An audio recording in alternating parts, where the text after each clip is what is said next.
요한일서 3장 우리 10절부터 16절까지 제가 한 절 읽고 여러분 한 절 읽고 하면 교독하시겠습니다. 요한일서 3장 10절로 16절입니다. 이러므로 하나님의 자녀들과 마귀의 자녀들이 드러나나니 무릇 의를 행하지 아니하는 자나 또 그 형제를 사랑하지 아니하는 자는 하나님께 속하지 아니하니라.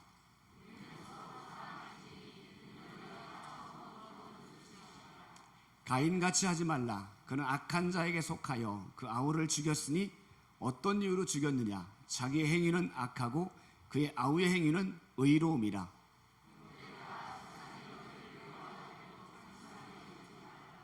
우리 형제를 사랑함으로 사망에서 옮겨 생명으로 들어간 줄을 알거니와 사랑하지 아니하는 자는 사망에 머물러 있느니라.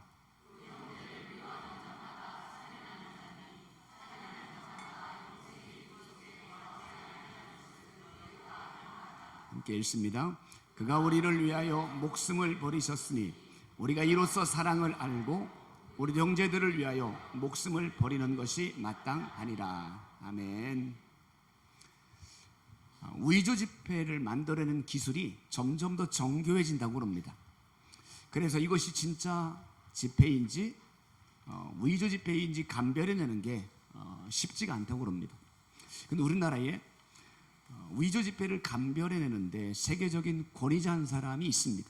서태석 씨라고 하는 분인데요. 그분은 외환은행에서 한 40년을 근무하면서 위조 지폐를 감별하는 일을 감당해 왔습니다. 그래서 그에게는 명장이라고 하는 타이틀이 주어지기도 했습니다. 그분에게 물어봤습니다. 위조 지폐와 진짜 지폐를 구별하는 비결이 무엇입니까? 물어봤더니 그분이 이렇게 짤막하게 대답합니다. 진짜를 알면 가짜를 구별할 수 있습니다. 그러니까 진짜를 알면 가짜를 구별해낼 수 있다는 이야기죠. 그렇습니다. 진짜를 알면 되는 거예요. 많은 사람들이 왜 이단 교리에 빠질까요? 진짜를 몰라서 그렇습니다. 진짜 하나님의 말씀을 제대로 모르기 때문입니다. 복음의 핵심을 모르기 때문에 자꾸 이단의 교리에 빠지게 되는 겁니다. 진짜를 아는 사람은 누가 뭐라고 해도 흔들리지 않게 되는 거죠. 그런데 진짜를 아는 게 쉽지만은 않습니다. 더군다나 하나님의 말씀이 이것이 우리가 다 알 수 없잖아요. 그러다 보니까 이것이 진짜 하나님의 말씀인지 아닌지를 분별해내기가 쉽지가 않아요. 2000년 전에도 초대교회 내에 잘못된 교리를 전파하는 사람들이 있었습니다. 바로 이단들이죠. 그런데 이것이 이단인지 아닌지를 구별해내기가 쉽지가 않아요. 오늘 요한사도는 초대교회 많은 성도들에게 보내는 편지를 보내면서 요한일서에 가만히 보면 특징이 있습니다. 이분법을 사용합니다. 빛과 어둠, 생명과 사망, 참과 거짓, 하나님께 속한 자와 마귀에게 속한 자, 이렇게 이분법을 사용합니다. 왜 이렇게 이분법을 사용하냐면 교회 내에도 이렇게 두 종류의 사람들이 있다는 이야기입니다. 자, 오늘 본문의 말씀을 한번 보면 10절 한번 읽어볼까요? 10절 말씀. 자, 시작. 이러므로 하나님의 자녀들과 마귀의 자녀들이 드러나나니 무릇 의를 행하지 아니하는 자나 또는 그 형제를 사랑하지 아니하는 자는 하나님께 속하지 아니하니라. 아멘. 여기 두 가지 나오죠. 하나님의 자녀들과 마귀의 자녀들이 나옵니다. 그런데 결국은 하나님의 자녀와 마귀의 자녀가 드러난다라고 말합니다. 물론 마지막 때가 되면 당연히 드러나겠지요. 그런데 마지막 때가 아니더라도 오늘을 살아가면서도 이 땅에서도 어느 정도 하나님의 자녀인지 마귀의 자녀인지 우리가 구별할 수가 있다는 이야기죠. 자, 그렇다면 하나님의 자녀와 마귀의 자녀를 어떻게 구별할 수 있을까요? 두 가지로 구별할 수 있습니다. 첫 번째는 신앙 고백입니다. 신앙 고백을 보면 이 사람이 정말 하나님의 자녀인지를 알 수 있습니다. 하나님의 자녀는 신앙 고백이 분명합니다. 예수님이 나의 구원자입니다. 그분이 내 삶의 주인이십니다라고 명확하게 고백하게 되는 거죠. 거기다가 하나님의 자녀들은 이 신앙 고백이 흔들리지 않습니다. 고난을 만나든 역경을 만나든 여러 가지 환난을 만나도 이 신앙 고백이 흔들리지가 않습니다. 우리 사도행전 4장에 보면 종교 지도자들이 베드로와 요한을 붙잡고 위협합니다. 다시는 예수를 말하지 말라고 경고합니다. 그때 그 말을 들은 베드로의 고백이 이렇습니다. 내가 보고 들은 것을 말하지 아니할 수 없느니라. 내가 보고 들은 걸 말하지 아니할 수 없느니라. 오늘 베드로와 요한 사도는 위협 앞에서도 그들의 경고 앞에서도 흔들리지 않습니다. 왜냐하면 그들은 명확한 하나님의 자녀였기 때문에 그렇습니다. 이처럼 하나님의 자녀는 어떤 상황에서도 신앙 고백이 흔들리지 않습니다. 근데 문제는 뭐예요? 이 신앙 고백의 진위를 우리는 알 수 없다는 거예요. 하나님은 아시겠죠. 그런데 우리가 볼 때는 이 사람의 고백이 진짜 믿음의 고백인지 아니면 입술로만 고백하는 건지 우리는 분명히 알 수가 없어요. 그래서 하나님의 자녀를 구별할 수 있는 두 번째 방법이 있습니다. 그것이 바로 열매입니다. 열매를 보면 이 사람이 하나님의 자녀이구나 아니라를 명확히 알 수가 있는 겁니다. 자, 그림 하나 보여주시겠어요? 나무죠. 역시 무슨 나무인지 아세요? 좀 흐릿해서 잘 안 보일 수 있을 텐데 나무는 나무인데 무슨 나무일까요? 모르시는 분들이 많을 것 같아요. 자, 그러면 다음 그림 보여주세요. 무슨 나무일까요? 아유, 잘하시네요. 나무만 보면 이게 뭔 나무지? 저기 사과나무 같기도 하고 감나무 같기도 하고 배나무 같기도 하고 나무만 보면 잘 몰라요. 그런데 열매를 보면 다 말하잖아요. 사과나무. 그렇습니다. 신앙 고백은 그들의 마음을 모르기 때문에, 중심을 모르기 때문에 그의 고백만 들어가지고는 이 사람이 하나님의 자녀인지 아닌지를 우리는 잘 모릅니다. 하지만 그 사람의 삶을 보면, 그 삶 속에 묻어나는 열매를 보면 이 사람이 하나님의 자녀다, 이 사람은 하나님의 자녀가 아닌 것 같다, 명확히 구별해낼 수 있다는 이야기입니다. 이처럼 하나님의 자녀들은 예수 그리스도를 향한 명확한 신앙 고백이 있는 사람이고 그리스도인다운 삶의 열매를 맺는 사람, 이들이 바로 하나님의 자녀인 거예요. 자, 그렇다면 그리스도인다운 삶의 열매, 하나님의 자녀로서 맺는 열매가 많이 있을 터인데 오늘 요한 사도는 딱 두 가지를 이야기하고 있습니다. 우리 10절 말씀을 다시 한번 읽어볼까요? 10절 말씀, 자, 시작. 이러므로 하나님의 자녀들과 마귀의 자녀들이 드러나나니 무릇 의를 행하지 아니하는 자나 또는 그 형제를 사랑하지 아니하는 자는 하나님께 속하지 아니하니라. 아멘. 오늘 요한 사도는 두 가지를 이야기합니다. 마귀의 자녀들은 뭐 한다고요? 의를 행하지 않는답니다. 마귀의 자녀들은 형제를 사랑하지 않는답니다. 자, 그러면 거꾸로 하나님의 자녀들은 뭐 하겠어요? 의를 행하는 사람, 하나님의 자녀입니다. 또 형제를 사랑하는 사람, 이들이 바로 하나님의 자녀인 거예요. 이처럼 하나님의 자녀는 분명한 삶으로 나타납니다. 의를 행한다는 건 뭐냐면 의는 하나님을 가리키잖아요. 하나님의 뜻대로 살아가요. 하나님의 자녀는 늘 하나님의 뜻대로, 하나님 말씀을 기준대로 살아갑니다. 하나님 말씀하면 내 순종의 자리까지 나아갑니다. 하나님의 뜻이 아니면 나에게 아무런 많은 유익이 있어도 거절하게 되는 거죠. 이것이 바로 하나님의 자녀의 첫 번째 열매라면, 두 번째는 형제 사랑입니다. 옆에 있는 형제를 사랑하느냐 하지 않느냐를 보면 이 사람이 하나님의 자녀다, 그렇지 않다를 구별할 수 있다는 이야기예요. 우리 지금 요한일서 말씀을 계속 살펴보게 되는데요, 요한일서를 보면 특별히 요한 사도가 강조하는 게 뭐냐면 형제 사랑을 강조해요. 왜 그렇게 형제 사랑을 강조할까요? 요한일서 4장 20절 말씀이 답을 줍니다. 4장 20절 한번 읽어볼까요? 자, 시작. 누구든지 하나님을 사랑하노라 하고 그 형제를 미워하면 이는 거짓말하는 자니 보는 바 그 형제를 사랑하지 아니하는 자는 보지 못하는 바 하나님을 사랑할 수 없느니라. 아멘. 여러분 보세요. 보이지 않는 하나님을 사랑한다고 말하면 보이는 형제를 사랑하는 건 당연하지 않습니까? 안 보이는 하나님을 사랑하는 사람이 보이는 형제 사랑하는 건 너무나 당연한 일입니다. 반대로 말해볼까요? 그런데 내가 눈에 보이는, 늘 함께하는 눈에 보이는 형제를 사랑하지 않는 사람이 보이지도 않는 하나님을 정말 사랑한다고 하는 말을 믿을 수 있겠습니까? 그래서 오늘 요한 사도는 보이는 형제를 사랑하지 않는 사람, 하나님을 사랑한다는 그 말은 거짓말이다라고 단호하게 말하고 있습니다. 그러면서 한 비유를 들었습니다. 우리 12절 한번 읽어볼까요? 12절 시작. 가인같이 하지 말라. 그는 악한 자에게 속하여 그 아우를 죽였으니 어떤 이유로 죽였느냐? 자기 행위는 악하고 그의 아우의 행위는 의로움이라. 아멘. 가인과 아벨 이야기를 합니다. 그러면 뭐라고 합니까? 가인같이 하지 말라, 가인같이 살지 말라는 거예요. 왜? 그는 악한 자에게 속했다. 악한 자에게 속했다는 건 뭐죠? 그는 마귀의 자녀라는 이야기입니다. 마귀의 자녀, 악한 자에게 속했기 때문에 결국 그는 자기의 사랑하는 동생인 아벨을 죽이게 됩니다. 여러분, 우리가 죄를 지었기 때문에 죄인이 아니에요. 태어날 때부터 죄인으로 태어났기 때문에 죄를 짓게 되는 겁니다. 마찬가지로 가인은 악한 자였습니다. 마귀에게 속한 자입니다. 그렇기 때문에 살인하는 죄를 범하게 되었던 거예요. 자, 근데 15절 말씀 한번 읽어볼까요? 15절 말씀 시작. 그 형제를 미워하는 자마다 살인하는 자니 살인하는 자마다 영생이 그 속에 거하지 아니하는 것을 너희가 아는 바라. 아멘.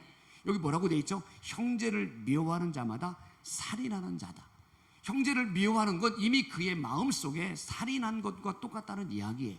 자, 그러면 가인과 오늘 이 말씀을 가만히 같이 대입해 보면요, 가인은 악한 자에게 속했기 때문에 살인합니다. 근데 오늘 15절 말씀을 보면 형제를 미워하면 살인한다라고 말합니다. 결국 형제를 미워하는 사람은 악한 자다, 형제를 미워하는 사람은 마귀에게 속한 자다라는 등식이 성립이 되는 겁니다. 여러분, 이걸 보면 내 마음속에 누군가를 미워하는 마음, 그 죄를 가볍게 여겨서는 안 되는 거예요. 그리고 예수님도 우리 경고했지 않습니까? 형제를 미워하는 자는 지옥불에 들어가게 될 것이다, 이렇게 말씀드릴 수 있습니다. 그런데 우리가 한 가지 주목할 만한 것이 있어요. 이 가인이 창세기 4장에 보면 하나님께 제사를 드립니다. 그 당시의 제사는 지금으로 말하면 예배를 드린 거예요. 분명히 가인이 한 번만 예배 드렸을까요?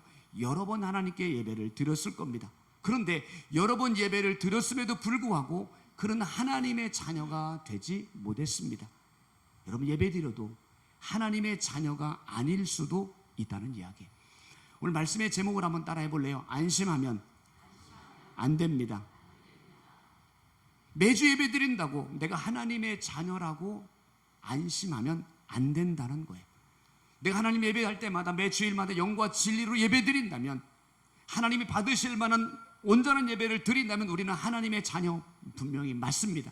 하지만 내가 예배의 자리에 앉아 있지만 하나님이 받지 않는 예배를 드린다면 나는 하나님의 자녀가 아닐 수 있다는 이야기, 마귀에게 속한 자일 수 있다는 이야기예요.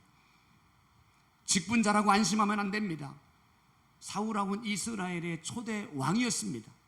그런데 하나님 말씀 앞에 순종하지 않으므로 결국 그는 하나님께 버림받게 됩니다. 엘리의 두 아들은 제사장이었습니다. 제사장은 지금으로 말하면 목사님입니다. 매일같이 예배를 집도하는 그런 목회자였습니다. 그런데 그들은 결국 하나님 앞에 심판을 받게 된 거예요. 뭘 말씀하는 거예요? 외적인 모습을 가지고 그것이 내 삶을 하나님의 자녀로 구원으로 인도해 주지 못한다는 겁니다. 외적인 모습으로 안심해서는 안 된다는 이야기입니다. 나도 얼마든지 하나님이 아니라 마귀에게 속한 자일 수 있다는 거예요. 그래서 날마다 내 모습을 점검해 봐야 됩니다. 하나님께 속한 자는 내 보이는 형제를 미워하지 않습니다. 여기서 미워한다는 말은 한 번 잠깐 미워하는 게 아니에요. 지속적으로, 반복적으로 몇 년 동안이나 끊임없이 계속적으로 미워하는 것을 의미합니다. 하나님의 자녀는 형제를 사랑할 수밖에 없는 거예요. 왜요? 두 가지 이유 때문입니다. 첫 번째는 9절에도 보면 하나님의 씨가 그의 속에 있다라고 말합니다. 하나님의 씨가 그 안에 있는 사람은 하나님의 자녀라고 말씀합니다. 하나님의 씨는 뭐예요? 성령님입니다. 성령님이 내 안에 모시고 살아가는 사람은 미워할 수가 없는 거예요. 왜? 내가 미워하는 마음을 가지면 가질수록 내 안에 근심이 들어요. 내 안에 계신 성령님이 탄식합니다. 너 그렇게 살면 안 돼 라고 성령님이 자꾸 우리에게 부담감을 줍니다. 결국 그래서요, 내 안에 성령님을 모시고 살아가는 사람은 회개의 자리로 나아가게 되는 거예요. 하나님의 자녀가 계속적으로 미움을 갖고 있다면, 하나님께서 내 안에 계속적인 거룩한 부담감을 주는데도 불구하고 끊임없이 계속 미움의 삶을 살아가게 되면 그는 하나님께 속한 자가 아닐 수 있다는 이야기입니다. 또 한 가지, 왜 하나님의 자녀는 형제를 사랑할 수밖에 없나요? 16절 말씀이 답을 줘요. 16절 한번 읽어볼까요? 16절 시작.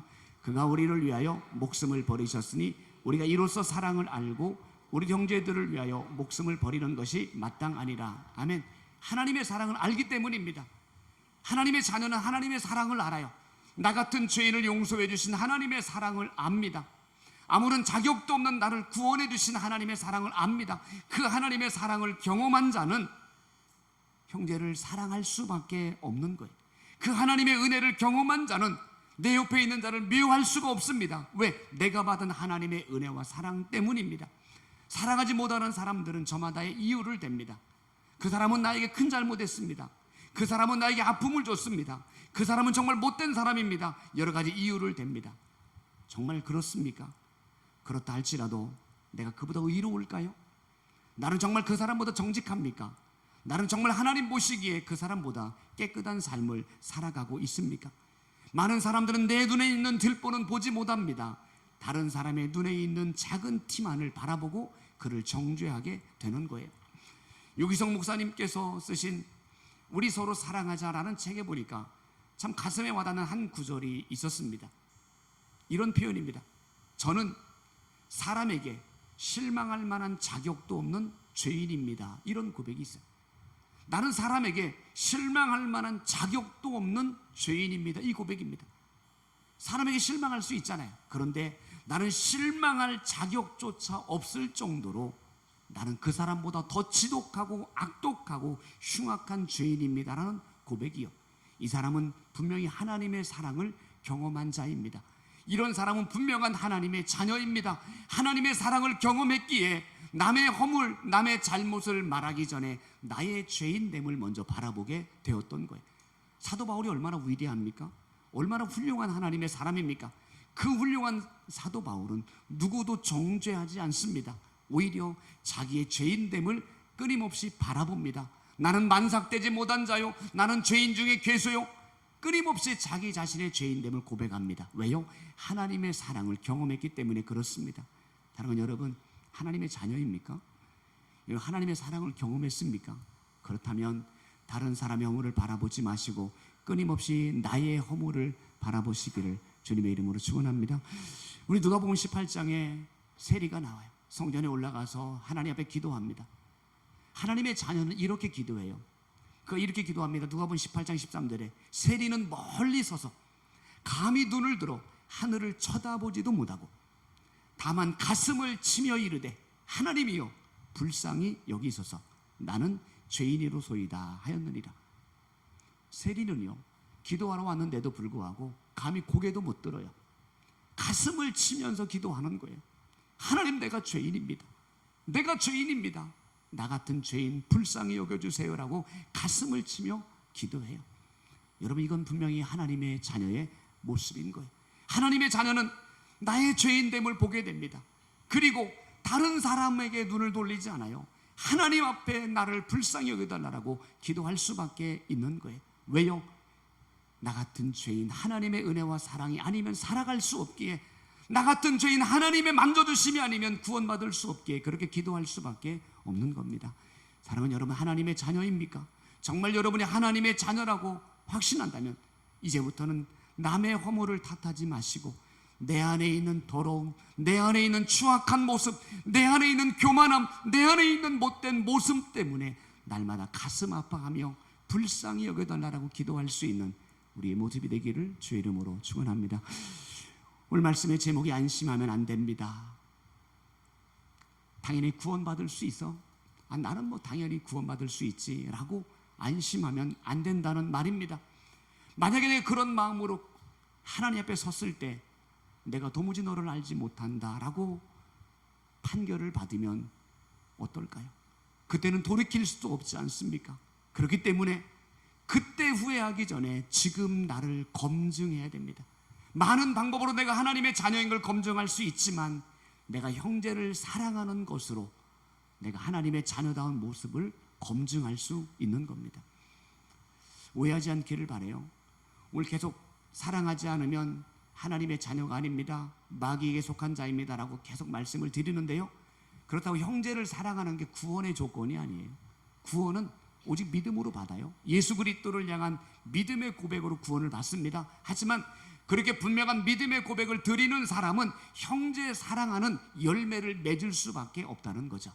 야고보 사도가 말한 것처럼 행함이 없는 믿음은 죽은 믿음이라고 말한 것과 일맥상통하는 거예요. 자, 그렇다면 구원받은 하나님의 자녀로서 내가 형제를 사랑하고 싶은데 어떻게 하면 사랑할까? 어떻게 사랑할 수 있을까? 사실 사랑이 힘들잖아요. 나에게 아픔을 준 사람, 나와 정말 다른 사람, 정말 받아들이기 어려운 사람이 있는데 그 사람을 받아들인다는 게 얼마나 어렵습니까? 어떻게 하면 될까요? 스가랴서 4장 6절의 말씀을 한번 같이 읽어보려고 그래요. 스가랴 4장 6절 말씀 시작. 여호와께서 스룹바벨에게 하신 말씀이 이러하니라. 만군의 여호와께서 말씀하시되 이런 힘으로 되지 아니하며 능력으로 되지 아니하고 오직 나의 영으로 되느니라. 아멘. 하나님께서 스룹바벨에게 주셨던 말씀이거든요.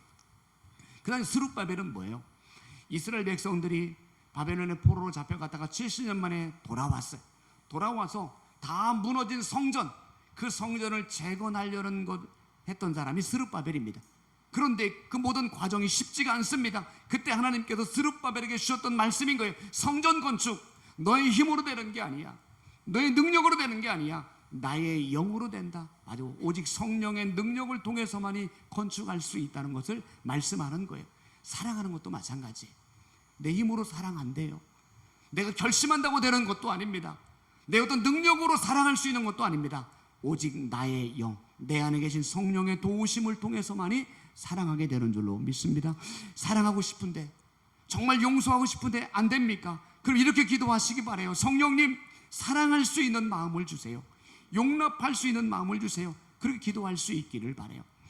제가 서울에서 목회할 때에 정말 용납하기 어려운 한 분이 있었습니다. 집사님인데요, 너무 강해요. 너무 고집이 세요. 그러다 보니까 뭐 이렇게 이야기를 하면 순종하기보다는 자꾸 따져요. 자꾸 한 번 두 번 부딪히다 보니까 제 안에 그분을 향한 미움의 마음이 자꾸 생기더라고요. 자꾸 그분이 좀 싫어져요. 자꾸 좀 멀리하는 이런 마음이 드는 거예요. 저는 알죠. 그러면 안 된다는 것을. 또 성령님이 계속적인 부담감을 줘요. 그를 포용할 것을, 그를 용납할 것을 계속 마음을 주는데 그 마음이 잘 가져지지가 않았어요. 그걸 기도합니다. 하나님, 사랑해야 되는 거 아는데도 참 저분을 용납하기가 어렵습니다. 하나님, 사랑할 수 있는 마음을 주세요. 기도했던 적이 있어요. 그렇게 오랫동안 기도했는데 한 사건을 경험하게 되어지고 그 사건을 통해서 제 마음이 바뀌었어요. 그를 바라보는 관점이 바뀝니다. 불쌍히 여기는 마음으로 바뀌어져요. 그러다 보니까 미움, 그를 향한 미움과 싫음의 마음이 사라졌어요. 내가 마음이 바뀌고 나니까 그분의 마음도 바뀌어지는 것을 경험하게 되는 거예요. 여러분, 사랑하는 것도요, 내 힘으로 되는 게 아니야. 내 안에 계신 성령님이 사랑할 마음을 주실 때 그를 품게 되는 줄로 믿습니다. 스데반 집사님 사도행전 7장의 마지막 기도 아시지 않습니까? 돌에 맞아서 피 흘려 죽어가는 과정 속에 그는 이렇게 기도합니다. 주여, 이 죄를 저들에게 돌리지 마옵소서. 자기를 향해 돌을 던지는 그들을 향해 이 죄를 그들에게 돌리지 말라라고 기도합니다. 아니, 어떻게 그런 기도를 드릴 수 있어요? 아니, 스데반 집사님은 특별한 사람입니까? 그분은 우리와 다른 사람입니까? 어떻게 자기를 죽이는 사람들을 향해 용서의 기도를 드릴 수 있습니까? 그런데 그 스데반의 기도 앞에 이런 표현이 나와 있습니다. 하나님의 영광과 예수 그리스도께서 하나님 우편에 서신 것을 보고 보았다는 표현이 나옵니다. 스데반 집사님이 기도하기 전에 그분이 보았던 것이 있습니다. 하늘이 열려지고 그곳에 하나님의 영광이 가득 찬 것을 보게 되어지고 그곳에 보좌에 앉아 계신 예수 그리스도의 환상적인 모습을 스데반 집사님이 영적으로 보게 되어집니다. 그들을 바라보는 순간, 하나님의 영광을 바라보는 순간 그들을 용서할 수 있는 힘과 은혜와 능력이 부어지는 걸 경험하게 되는 거예요. 사랑하는 여러분, 사랑은 아무나 하는 게 아니에요. 아무나 용서할 수 있는 것도 아닙니다. 하나님의 영광을 바라본 사람, 예수 그리스도의 그 모습을 바라본 사람만이 용납하게 될 줄로 믿습니다. 사랑하는 여러분, 그래서 우린 날마다 기도하는 거예요. 내 안에 이미 임재하신 성령님의 도움을 구하는 겁니다. 성령님, 내 힘으로 사랑할 수 없으니 사랑할 수 있는 마음을 주세요. 용납할 수 있는 마음을 주세요. 그를 품을 수 있는 마음을 주세요라고 기도할 수밖에 없는 거예요. 따라합시다. 성령님, 사랑할 수 있는 마음을 부어주세요. 이것이 우리의 기도가 되기를 주의 이름으로 축원합니다. 말씀 마무리합니다. 지난 금요일입니다. 인도에서 이륙한 지 1분 만에 비행기가 추락했습니다. 240명을 태운 그 비행기였는데 한 사람 빼고 모두가 다 목숨을 잃었습니다.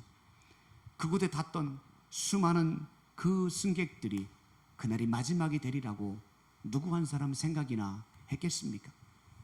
더군다나 그 비행기가 추락할 때 의과 대학의 기숙사로 추락하는 바람에 그곳에서 실험하고 있던 수많은 의대생들이 30여 명도 목숨을 잃었습니다.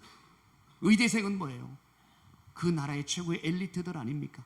그들이 비행기가 자기들이 있는 그곳에 추락하리라고 한 번도 상상해 본 적 있을까요? 그날이 내가 이 세상의 마지막 날이라고 누구 한 사람은 생각해 보았습니까? 그런데 이것이 바로 인생입니다. 인생은 예측할 수 없습니다. 누구에게나 갑작스러운 죽음이 찾아올 수 있고 그 죽음이 바로 나일 수 있다는 겁니다. 그래서 우리에게 필요한 것이 준비하는 삶입니다.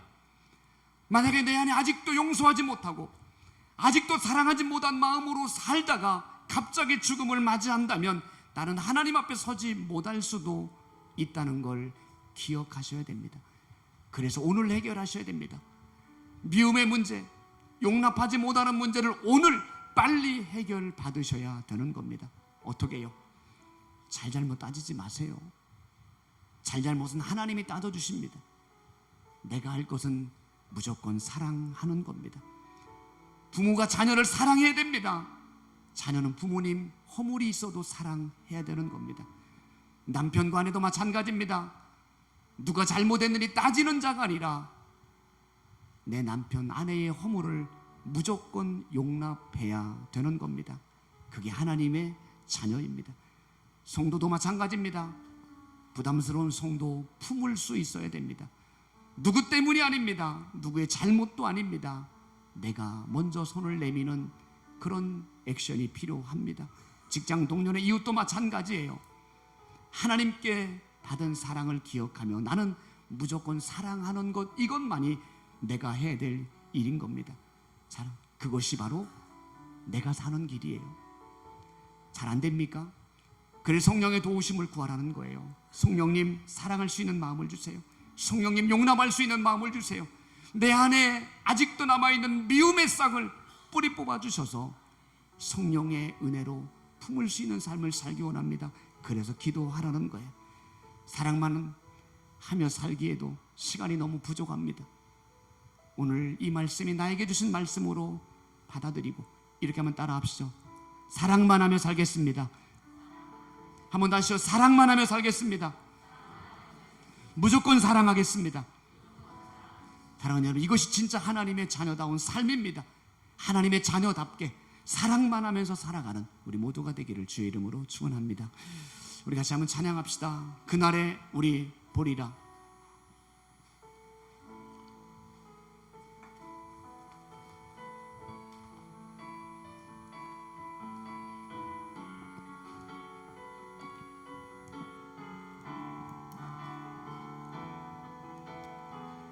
그날에 우리 보리라. 그날에 우리 보리라. 새벽 이슬 같은 저들 일어나 뜨거운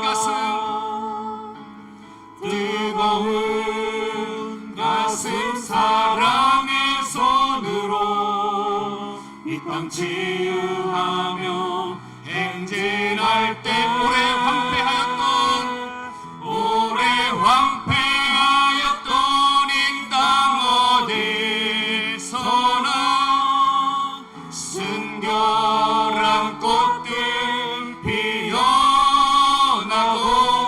푸른 의의 나무가 가득한 세상, 우리 함께 오래 황폐하였던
기도하기 원합니다.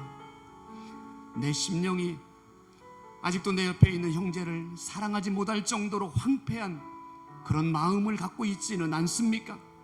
하나님, 내 황폐한 마음을 깨뜨려 주옵소서. 내 딱딱한 마음을 부서뜨려 주옵소서. 하나님의 사랑을 받았음에도 그 사랑을 실천하지 못하는 나를 불쌍히 여겨주시고 내 마음을 만져달라고 기도해 주세요. 내 안에 순결한 꽃이 피어나기 원합니다. 푸른 의의 나무가 자라나기를 원합니다. 하나님 말씀대로 형제 사랑함으로 내 심령이 거룩한 하나님의 나라로 바뀌어지게 하여 주옵소서. 내 힘으로 안 됩니다. 마음 먹어도 안 됩니다. 성령님, 내 안에 용납할 수 있는 마음, 사랑할 수 있는 마음, 품을 수 있는 마음, 무조건 사랑할 수 있는 마음을 허락해 주옵소서. 우리 같이 한번 함께 결단하며 기도하시겠습니다. 살아계신 하나님 아버지, 하나님 앞에 실망할 자격도 없는 죄인입니다. 하나님 앞에 고개도 들 수 없는 죄인입니다. 지옥 밑바닥에 들어갈 수밖에 없는 죄인 중에 죄인입니다. 그런 나를 하나님이 건져주셨습니다. 그런 나를 하나님이 살려주셨습니다. 그런 나에게 영원한 생명을 허락해 주셨습니다. 그 사랑 받았는데 왜 내 마음은 아직도 황폐합니까? 그 사랑을 받았는데 왜 내 마음은 아직도 딱딱한 겁니까? 그 사랑을 받았는데 왜 나는 내 옆에 있는 형제조차도 사랑하지 못하는 겁니까? 하나님 불쌍히 여겨 주옵소서. 나의 딱딱한 마음을 깨뜨려 주시고 부서뜨려 주시옵소서. 내 안에 완악한 마음을 깨뜨려 주시옵소서. 다시 한번 하나님의 은혜와 사랑이 내 속에 강같이 흐르기를 원합니다. 내 옆에 있는 형제를 사랑함으로 내 속에 순결한 꽃이 피어나게 하여 주옵소서. 푸르른 의의 나무가 맺혀지게 하여 주옵소서. 아름다운 열매가 맺혀지게 하여 주옵소서. 그런데 주님, 아는데 하고 싶은데 안 됩니다. 안 됩니다. 성령의 도우심이 필요합니다. 성령님, 우리 안에서 내 마음을 만져주셔서 사랑할 수 있는 마음, 용납할 수 있는 마음, 무조건 품을 수 있는 마음을 허락해 주세요. 내 맘대로 안 되오니 성령의 도우심으로, 성령의 능력으로, 성령님이 주시는 마음으로 기꺼이 받아줄 수 있는 마음을 허락하여 주옵소서. 하나님의 자녀답게 살고 싶습니다. 하나님의 자녀다운 열매 맺는 삶을 살고 싶습니다. 그렇게 살아갈 수 있도록 주님이 나를 언제 부르실지라도 주 앞에 기꺼이 기쁨으로 설 수 있는 우리 모두가 되게 하여 주옵소서. 예수님의 이름으로.